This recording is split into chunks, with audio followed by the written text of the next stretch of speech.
Why are we ignoring Indian cinema, what internationally is called Bollywood? Yeah. It's a mature industry. If you're going to broadcast in Australia, you have to commission and produce and broadcast a certain amount of Australian content. Additional payment when you write a successful streaming series, participating in the value that those things were unreasonable to demand.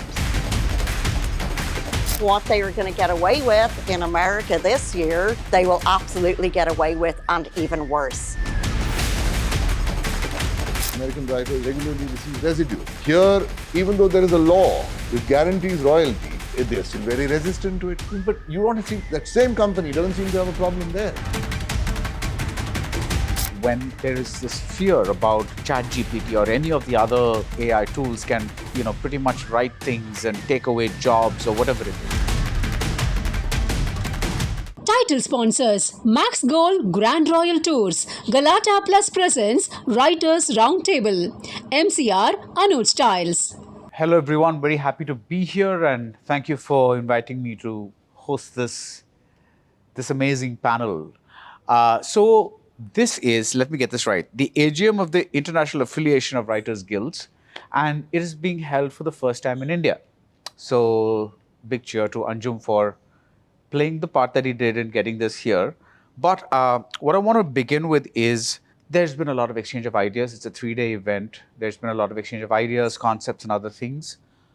How has this AGM helped to further whatever was being done earlier in terms of looking after writers and their rights and other things? See, first we need to understand what the IAWG stands for. Right. It's like a federation, an international federation of all the important writers' guilds in the world. Each one has their own struggles in their own national territory. Right. Okay, because you know how corporations are, multinationals, streamers, etc. The bargaining power of an individual writer compared to that of the company is disproportionately small. You do need collective bargaining. Now, it's not easy for those countries where the unions don't have a tradition of collective bargaining to be able to make that breakthrough.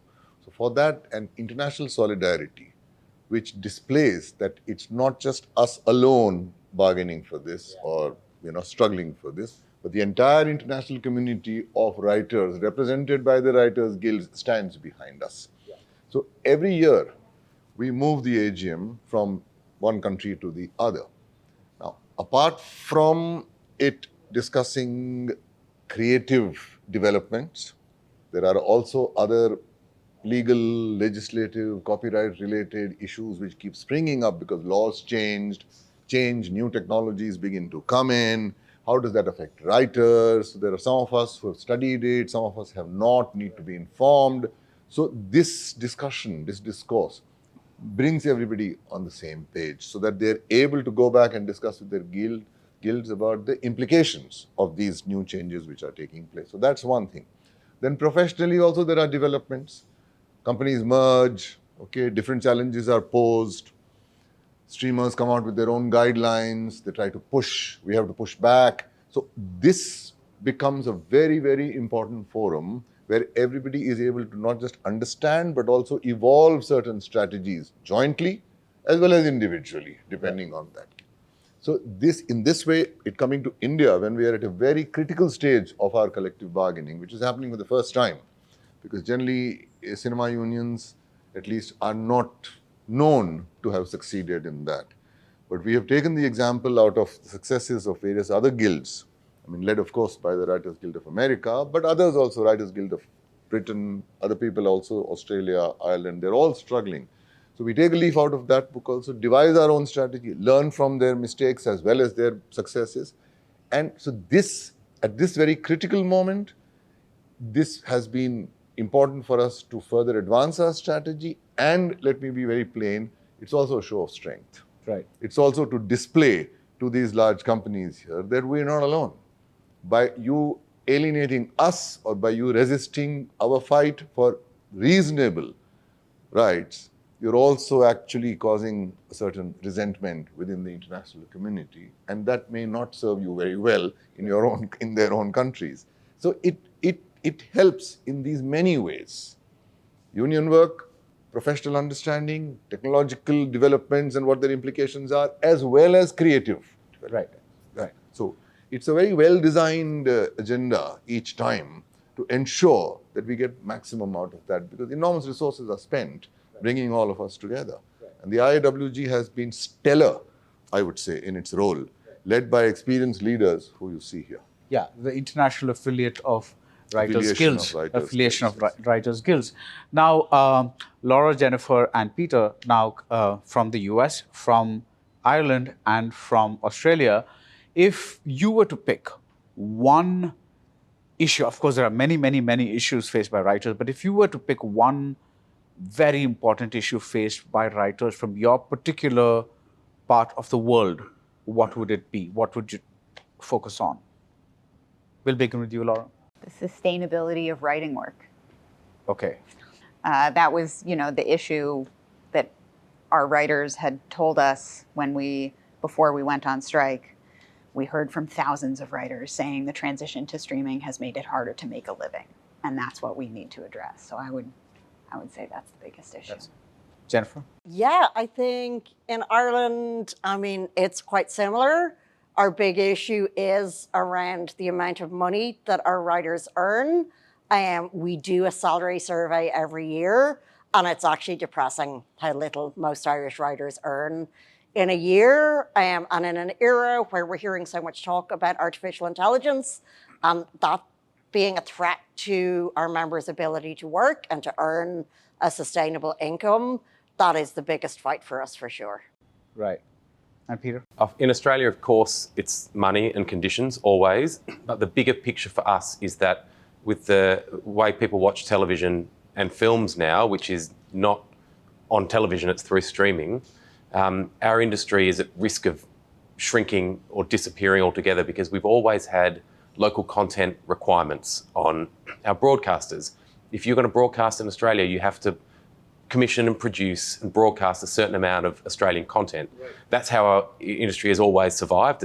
And it's not a political thing, it's bipartisan. Everyone's always agreed that's how our industry should survive. The streamers have no such regulation on them. So there is no obligation for the people who now deliver the majority of the content in our country to produce any Australian content at all. So the number one priority for writers for us is to push our government to do what they have promised, which is bring in regulation for local content on our streaming services. Right. Anjum and the others, what led to the decision to host this in India this time, in Mumbai this time? Is that a big decision? Is it like the Olympics where people vote and then say, where is it going next? How does this happen? Because we are on the outside and we don't know the process. So would you care to explain that a bit? Yeah, sure. See, go back a little bit. So SWA got involved in the IAWG in 2011 when they held their AGM in New York, where the leaders of the various guilds felt that, hello, why are we ignoring the Indian cinema, what internationally is called Bollywood? Yeah. It's a mature industry, it's independent, self-financed. At the same time, the largest number of films are produced here, given the number of eyeballs. So we have to have representation from there. We need to know what is going on there. Otherwise, it was like this dark, opaque sort of entity. So from there we began, and we noticed that, yes, every time it travels, there are considerations like, is the guild capable of hosting it? It does require a whole lot of logistical. Plus, at the same time, is it most appropriate? Will it help them the most to take it there? Will there be good quality of discourse where guests from the local screenwriting community will be included? So there's no vote really, but usually it happens by consensus. Most of the things here happen by consensus. Yeah. Okay. So in which case, when we made a pitch for it 2 years ago, that in 2025 we'd like to host it, by and large, there was no hesitation at all. They felt, yes, given the kind of work that you're doing and want to do, and the kind of contribution that you're making to the discourse at the AGMs, absolutely. So it was done. And for us, to complete the question, to give an answer to the question that you asked these people, the most critical thing was to establish that the Writers' Union, that is SWA, has to be involved in regulating the relationship between writers and the employers. Yeah. So in which case the standard contract, they call the minimum basic agreement, we call the minimum basic contract, that these safety nets and these various clauses have to be standardized across the contracts of all writers. And for this, the union has to take the lead in that. So like credit, if there's a dispute, then the arbitration has to come to the union. It cannot be left to the discretion of the producer, which was a feudal hangover, that because I'm paying the money, I decide. No, thank you very much. It is decided actually scientifically by who deserves the credit and who doesn't, and you don't have the expertise to do that. Writers have the expertise to do that. So under the umbrella or on the platform of SWA, these systems are put into place. And that breakthrough is what we have succeeded in making right now. Fantastic. Now, Jennifer, do you think, given the variety in the cultural landscapes and the way, like he mentioned, Peter mentioned, the broadcasting system, certain rules, regulations, all these things, how much do you think it is possible to standardize writing contracts across the world? So I think there's always going to be differences. There are going to be particular things that are important in our individual territories. I mean, Ireland, we're a much smaller country in industry than India. So we're going to have particular things that are important in our industry that may be different from India, from Australia, certainly from America. But there are so many things that unite us. There are so many common principles that we share, and particularly in this era where we're looking at global streamers and how they treat different writers differently in different territories.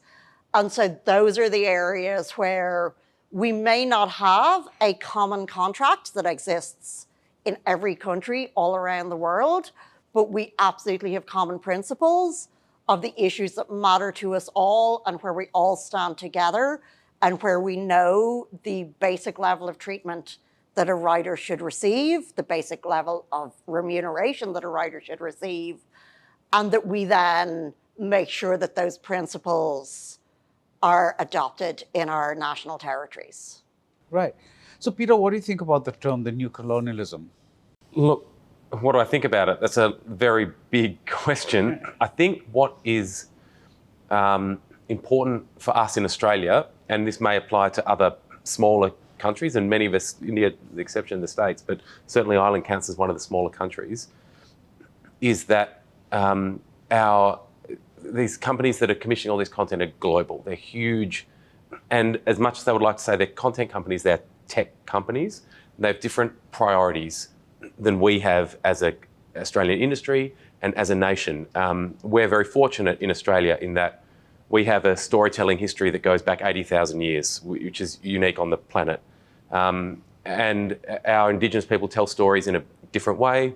Those stories mean different things. Those stories aren't owned by a person or an entity in a way that is recognised by our Western copyright system or by these streamers who are commissioning this content. So for us, when we talk about, a new colonialism, it's vitally important for us as a nation to be able to preserve those stories and not have them just, consumed by a AI machine or a global streamer to sort of repackage and sell out. Those stories are so vital to our culture. They're 80,000 years old, sometimes 100,000 years old. It's the oldest storytelling culture on the planet, and it's vitally important for us that it is protected and not extracted in that tradition of colonialism. Right, but help me understand this. Isn't it vital that these stories travel from your part of the world to other parts of the world as well? I wouldn't say it's necessarily vital that these stories are shared with the world as much as they are continually owned by the people who have created them. Right. And so our priority is not necessarily spreading these stories to the planet.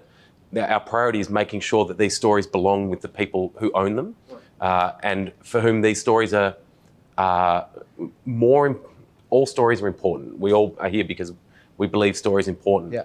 Stories for some of these cultures are vitally important to who they are and how they live in a way that is incredibly important for us to protect. Yeah. Now, Laura, the WGA strikes from a couple of years ago, you said in an interview about the monopolization of media and entertainment that the current situation demands that kind of action. What are the lessons from the WGA strike and the aftermath? So, as I talked about earlier, like in the lead up to that strike, writers had told us in the thousands, the companies have taken the transition to streaming and exploited it to erode the sustainability of writing jobs. We are getting pressured to do more work in less time for lower pay. And so writers went on strike for 148 days in service of a fair deal that they, eventually got the employers to agree to that would offer them protections for writing rooms, that a number of writers have to be employed for a certain amount of time when the company decides to make a show, improved compensation, additional payment when you write a successful streaming series, participating in the value that your work is creating for the companies, protections around AI. Before we went on strike, the employers were claiming that those things were unreasonable to demand. They wouldn't even talk to us about artificial intelligence before we went on strike, which they later admitted was a mistake. And our writers were able to get a deal that protected those things. And so I think the takeaway is writers engaging in collective action can win what they need and what they are demanding from the employers. And those employers, as we've talked about, are global employers distributing writers' work around the world.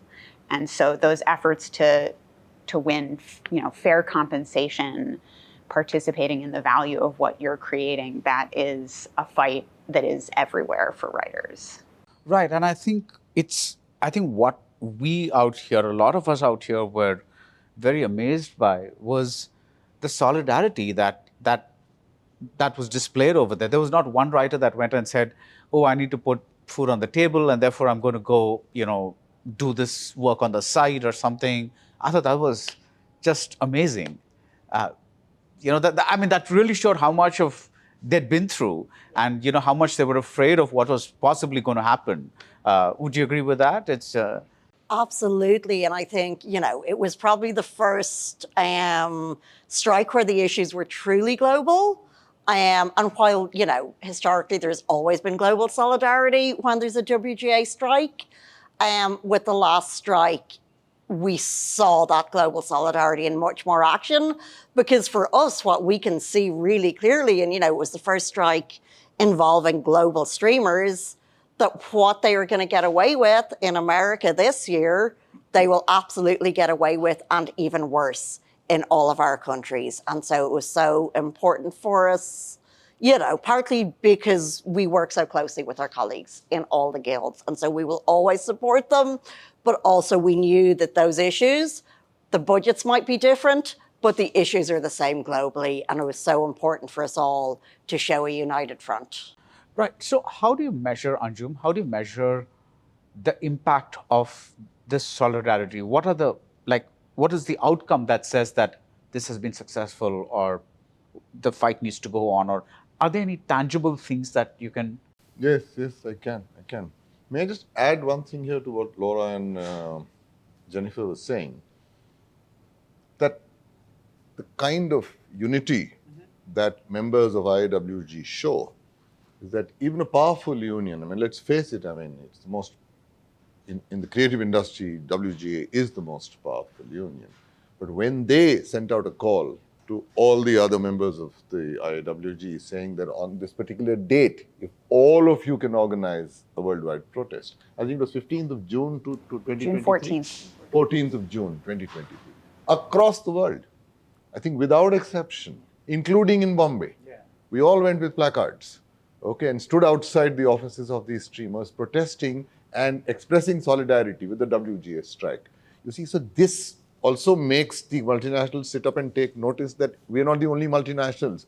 Even this whole solidarity of unions is a multinational. Yeah, yeah. Now, as far as the tangible gains are concerned, I can tell you that because I've been leading the negotiations for SWA in India, that when you use examples from there and you point out the double standards, the colonialism question that you asked about, and I have also used that word. I said this is modern day colonialism which means that you're treating them differently from the way you're treating us. Now, I know why, because they have sort of struggled and moved ahead.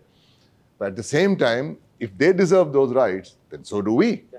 So it's like the American writers regularly receive residuals. Here, even though there is a law which guarantees royalty, they're still very resistant to it. But you don't see that same company doesn't seem to have a problem there. Even in Europe, many countries where it's been mandated by law, it's a matter of course that royalties are being paid. Here also it's been mandated, and we fought hard to get the law changed in 2012. Yet there is a lot of resistance. Yet different tactics are used by these large companies to try and avoid paying royalties or beat us down.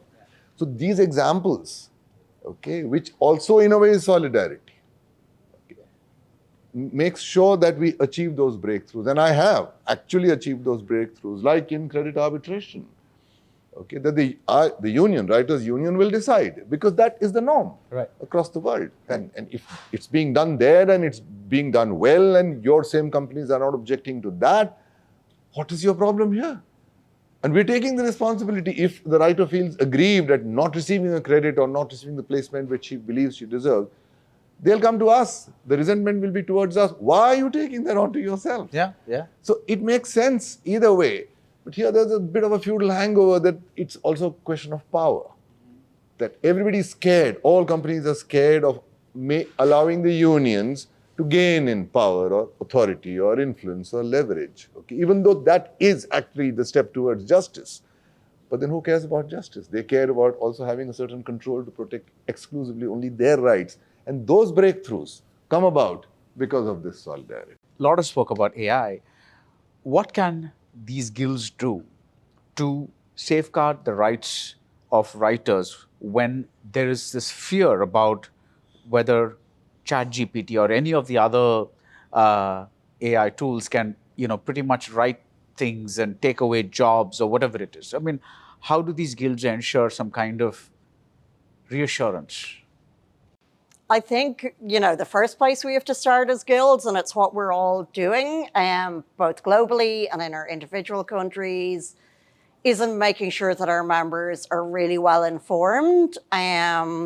Firstly, about the risks, about what's actually happening with AI, about the fact that those models are built on our work, on the piracy of our work, that they are not respecting our existing copyright legislation, and making sure that our members are aware, and that the producers and that the funders in our various territories know that that is not acceptable, that that is not a business model that is in any way sustainable.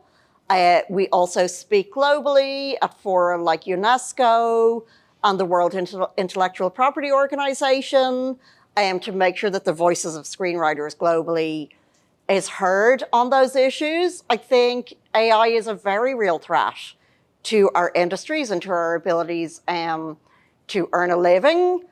I don't think AI is necessarily going to replace the prestige writers writing the prestige feature films and TV series, but the writers writing soap operas, the writers writing television for young people, which is where a lot of writers earn their regular income. Those are the jobs that are at risk. Those are the jobs where we can see public broadcasters who are struggling for funding thinking, oh, this might be a cheap way if we get the AI to write this instead of hiring 30 writers.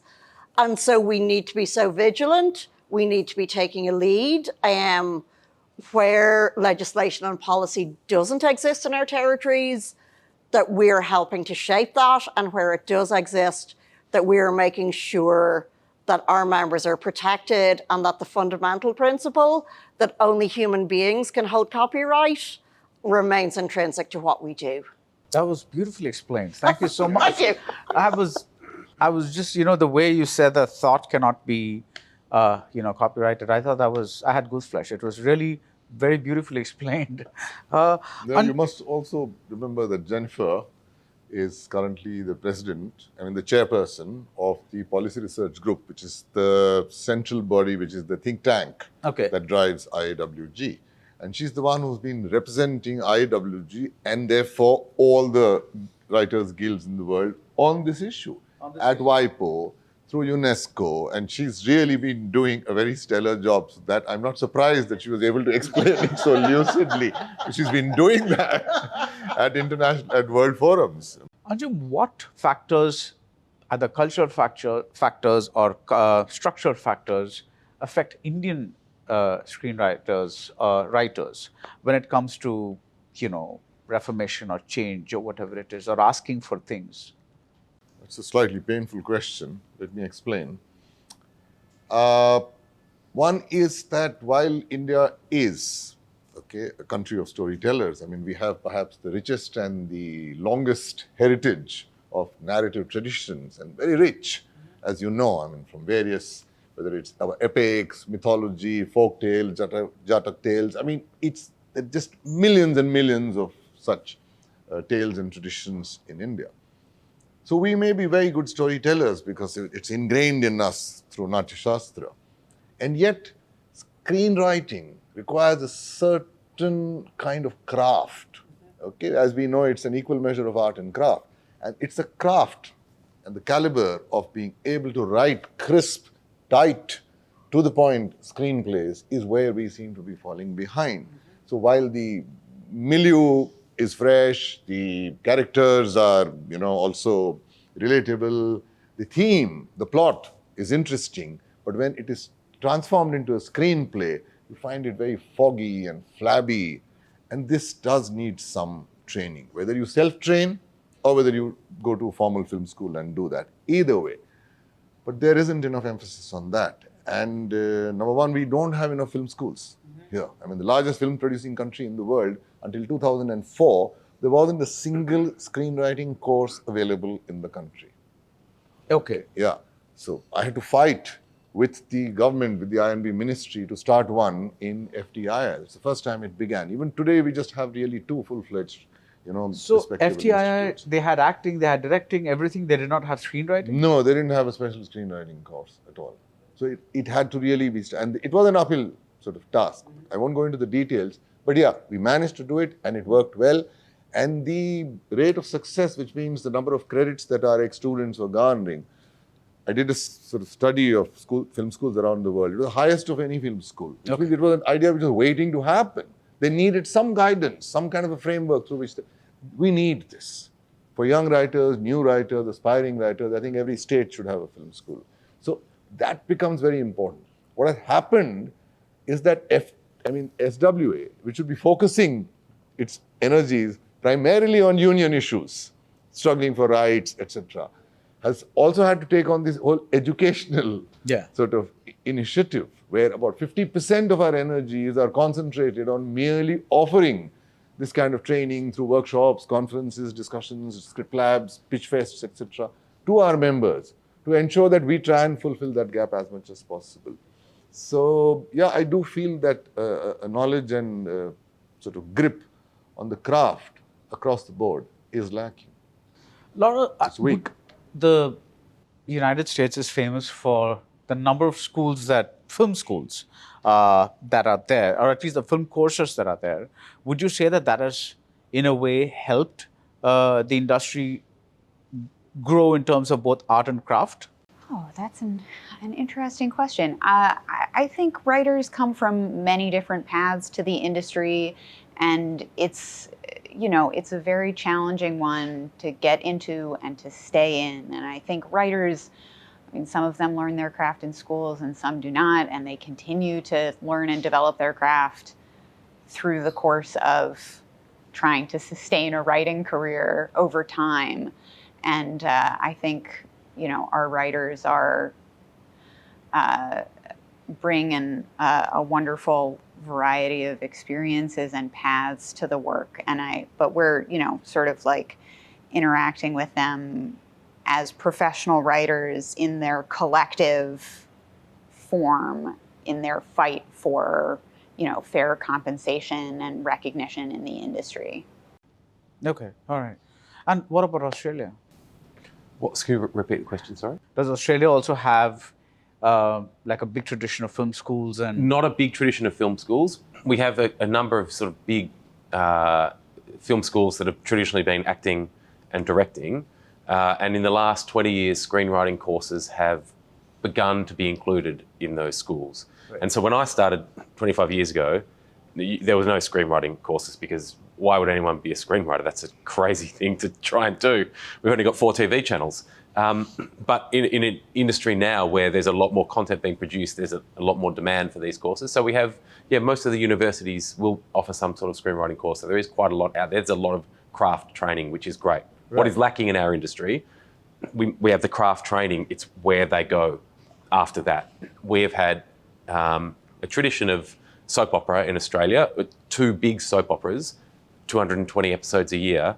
And we used to also have a tradition of long-running, a medical show or a cop show. There might be 4 or 5 of them on TV at any one time doing 30, 40, 50 hours a year.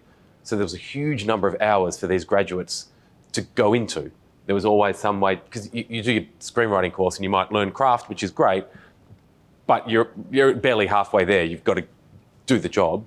And so there were lots of opportunities for students coming out to do those jobs, and those opportunities are disappearing, if not disappeared. So that's the challenge for our industry. What happens between finishing your training and you're doing your own 6-part show for Netflix that you're running, what happens in between there? That's the hard bit for us. So Laura, again, coming back to you, there's been a lot of talk. We've been talking a lot about streamers mainly, then shows and soap operas and other shows. What about the movies? Is there also something that scares you about, or writers about AI taking over there as well? About these other issues that which are being discussed with streamers happening with the studios and the movies as well? Yeah, absolutely. I mean, writers in both screen and television are experiencing many of the same pressures, of lower compensation, and the streamers, the global streamers, are participants as well in that they make movies for streaming, and there are similar issues in terms of participating in the success of the work, and it's very much across the industry. I mean, there are sort of specific issues that are unique more to screenwriters than television writers, like demands for free work from producers can be particularly bad if you're a screenwriter and you're working on drafts. But there are many of the issues sort of cut across lines. Anjum, what would you say are some of the issues that Indian screenwriters find in common with screenwriters from other countries, film or television? The one is what we've been discussing, that what Peter mentioned, that given the number of screenwriters who would like to get work and who perhaps are capable of working, even though, as Laura said, they learn on the job, but at least you have enough understanding to deliver, there aren't enough scope. There isn't enough scope for that. There aren't enough jobs available. That's number one. Number two, of course, again, what applies across the board is the way in which they are treated. New writers, especially, the prestige ones, as they said, we fight hard, we are in demand, we can perhaps argue enough to be able to get what we want because they need us more than we need them because maybe we have a choice. But new writers, younger writers don't seem to have that. So the kind of exploitation which they go through is these are the same companies with the same attitude that why do they exploit young writers, vulnerable writers? Because they can. You see? So once again, the thing is that unless there is collective bargaining and the union pushes back and saying, no, you can't. So unless you stop them, they will continue to do that. That's capitalism for you. Okay, that's inequality for you. So that is what we do face. Our additional thing, as I told you, which I am again re-emphasizing, is that there needs to be a better average caliber of the craft. Yeah. How to structure a screenplay. It's different from how stories are told.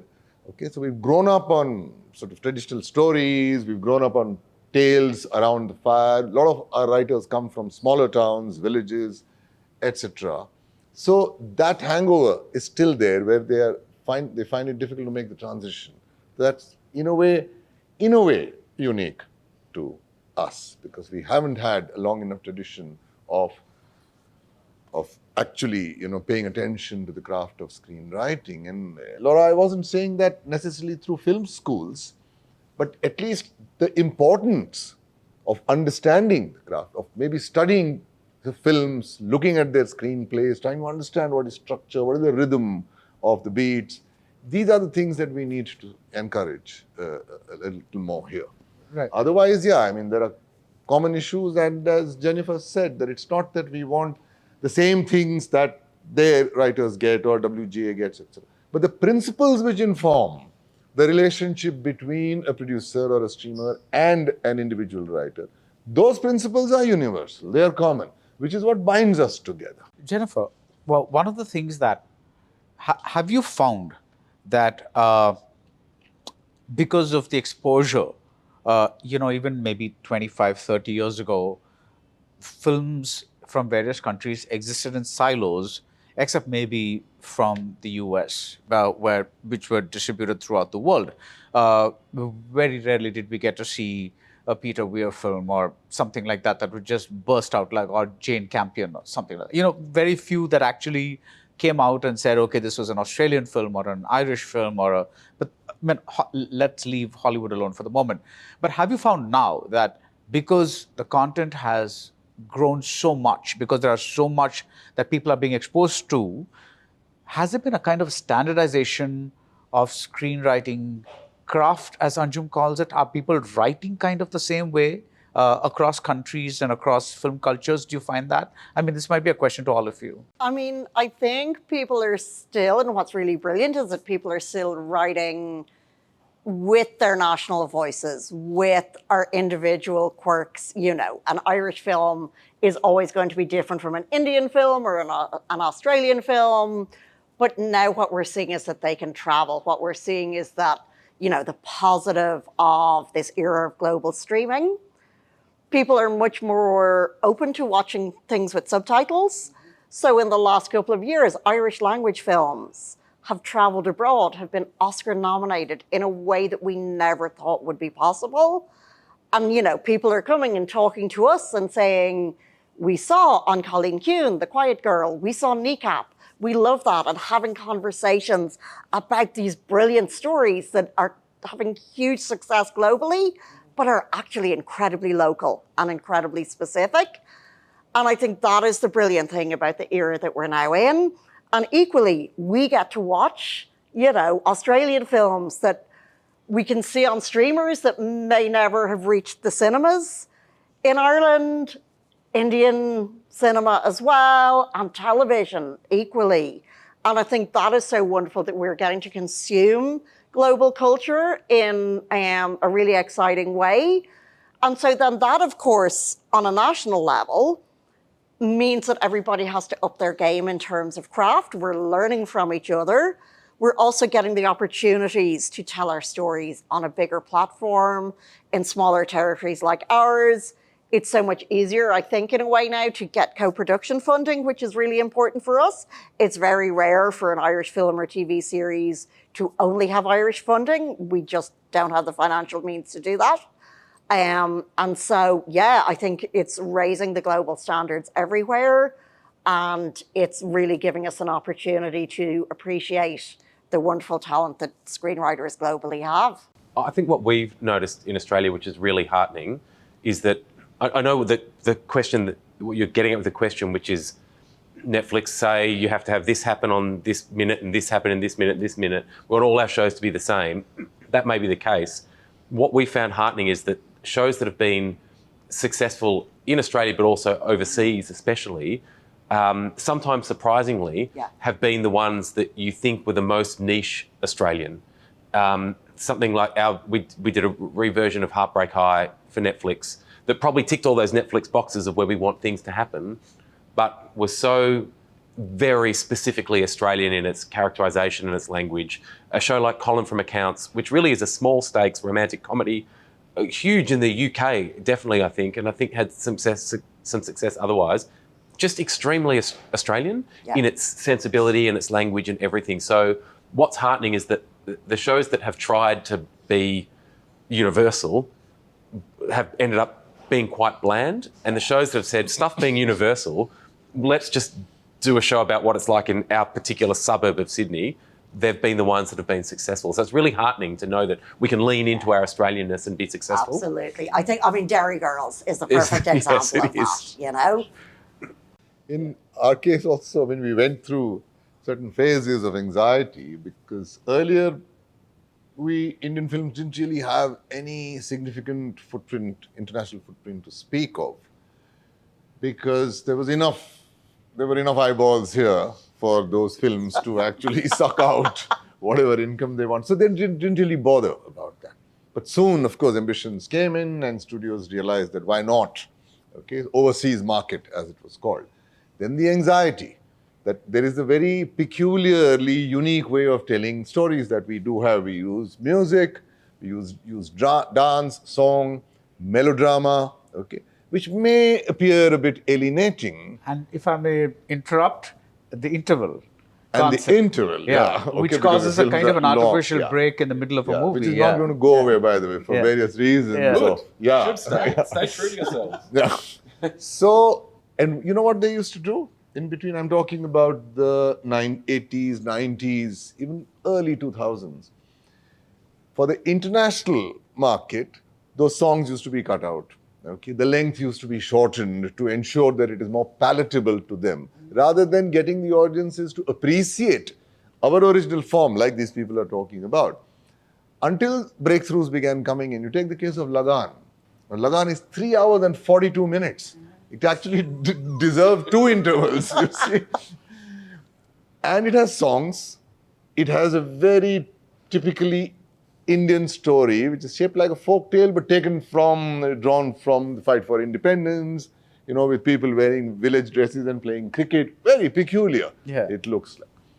And it did very well abroad. It was nominated for the Oscars, and of course it lost out to No Man's Land. But it made the breakthrough. Then listen, we're proud of what we do. And this is also where, individual visionaries like somebody like an Amir Khan comes to the picture, where he says, no, we will show it to the world as it is, as we have made it. We don't need to make it palatable to the world. If there is spice, there is spice. Let's get you to appreciate our food rather than us, curtailing our form to be able to make it palatable to you. And that is where the confidence sort of began. So now, yes, we do release it. So there is an Indian way of telling stories.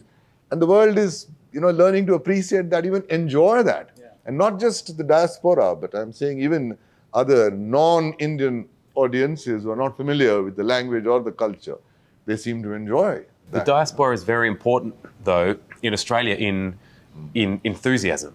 In people, we're going to see this Indian film that I love, come and see it with me. It's been really important in Australia particularly. But like in Latin America, okay, in African countries, etc., suddenly there's a huge market. Yeah. Okay, so where there are hardly a significant number of Indians there. So this breakthrough has been made, and I think that is wonderful what Jennifer is talking about, what Peter also said, that it has to be your local content, also delivered in your own indigenous form, whatever your cultural expression. And the world learns to appreciate that. So, which is, this kind of diversity, unity in diversity, as we say, is what the world needs today. Yeah. For us to be able to appreciate each other's issues, stories, and what better way than cinema? Now, with Australia, what are some of the practices that you have enabled in order to protect writers that you think could help global writers? As a guild, and obviously it's important for writers if they want better conditions to join their guild in whatever country that they're in Australia, where our film industry is not like India's and not like the US, where they are self-sustaining, independently funded businesses. In Australia, our film industry and our television industry requires government support. You can't make a film without government support, often most of the budget.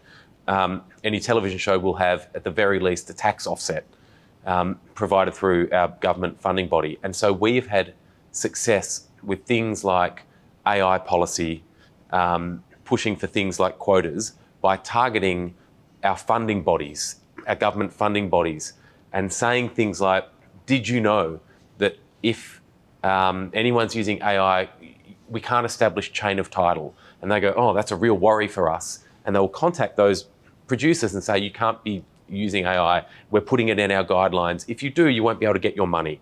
And that's proven to be quite effective for us, rather than trying to negotiate with the producers to kind of go to the money tap and stop that. It was proven very successful for us. Obviously, that is only effective in countries where you require government support to make things, but that is a lot of the IAWG members don't have industries without government support, so it's proven quite useful for us. Do you have government support? We absolutely have government support. I think similar to Australia, our industry would not function without government support. And we feel really lucky to be able to get the supports that we do. So similarly, a lot of the work that we do is around lobbying those government funding agencies. And then it's also about informing our members, because I think, as a small industry, writers can be led to feel, and often they are, in an environment of scarcity. And so they can feel when any producer shows interest in their work, they're so keen to say yes. They want to jump on the first offer that they get. And so we always have to say, remember that you are more important than you think.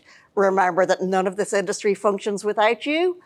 And to always ask for more money, to always come to us. We offer contract advice. And to say no, to get comfortable with saying no to producers, and to, make sure that the producer they say yes to is the best possible fit. Right. And Laura, there is no government support for the movies in the US, am I right?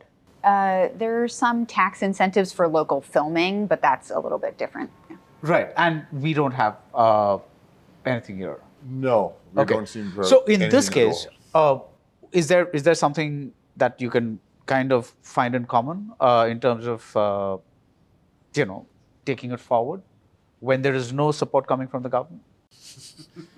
I mean, there is, I guess, enough money that the studios and streamers seem to have by themselves. By themselves, okay. Yeah, so it's, in a way, it's easier for us to negotiate with them directly. But on the other hand, yes, if there was government support, then the kind of films which streamers and these commercial production houses may shun, but it's meaningful cinema, it still needs to be made. It is an art form, okay, which is showcasing and nurturing certain storytelling traditions, certain issues. Those then don't get made. At one time we had NFDC, if you remember, the National Film And the Film Development Federation of Corporation. India. Yes, they used to do that. They used to support those films which otherwise, commercial producers would not touch. Yeah. And that's how we saw some wonderful films come out. But I think that sector has suffered neglect right now, and therefore we are seeing a lot of independent filmmakers with alternative storylines being left out in the cold. Right. So just to end, I would like each one of you to mention one film. It could be an old film, it can be a new film, that you feel would be a model for a young screenwriter to study screenwriting. I know it's a big question, but I'll begin with Anjum. Would you stick to Lagan? No, I mean, though Lagan is very important and certainly one of the films that should be studied. In fact, what I would say is Mughal-e-Azam.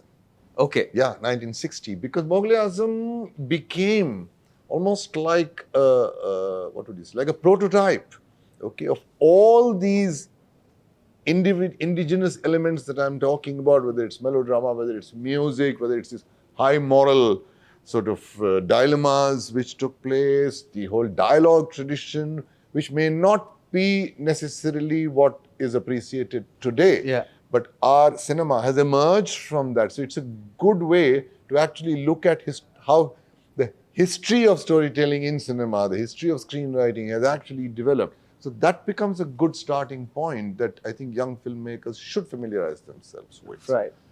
Peter? I think one of probably my favourite Australian film, and it's old now, is Strictly Ballroom, which I think as a firstly, as a piece of craft, it's a beautiful story, simple story, beautifully told. But I also think it's in its aesthetic and its sensibility, it's extremely Australian. The villains are the Australian grotesque. The heroes are multicultural. It brings everything I think that is wonderful and also a bit ugly and funny about Australia, and one of the greatest finishes you'll ever see. So Strictly Ballroom is mine. I'm kind of jealous that I'm not Australian and can't go for You're not that. Baz Luhrmann, sorry. So I guess, from an Irish context, I think in the 1980s, there was a real resurgence of Irish cinema. It's where, it's what led to the Screen Ireland, our funding agency that we have now.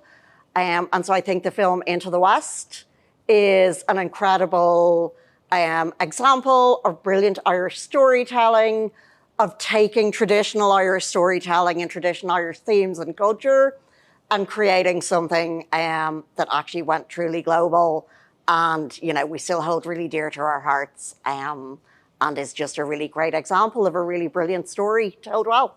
Wonderful. And Laura?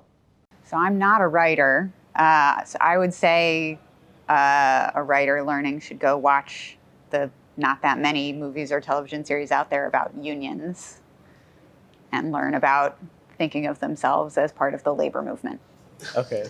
Like maybe Norma Ray? Norma Ray or On the Newsies, Waterfront. on the water, Pride was great. Pride, yep. Yeah. There you go. All right. Thanks, everyone. It's been very illuminating and, more strength and solidarity. Thank you, everyone. Thank you. Thank Enjoy you. your union. Join your union. Join your union. Yeah. Thank you very much for being such an interested interviewer. Thank you. Title sponsors Max Gold Grand Royal Tours, Galatta Plus presents Writers Roundtable, MCR Anuj Styles.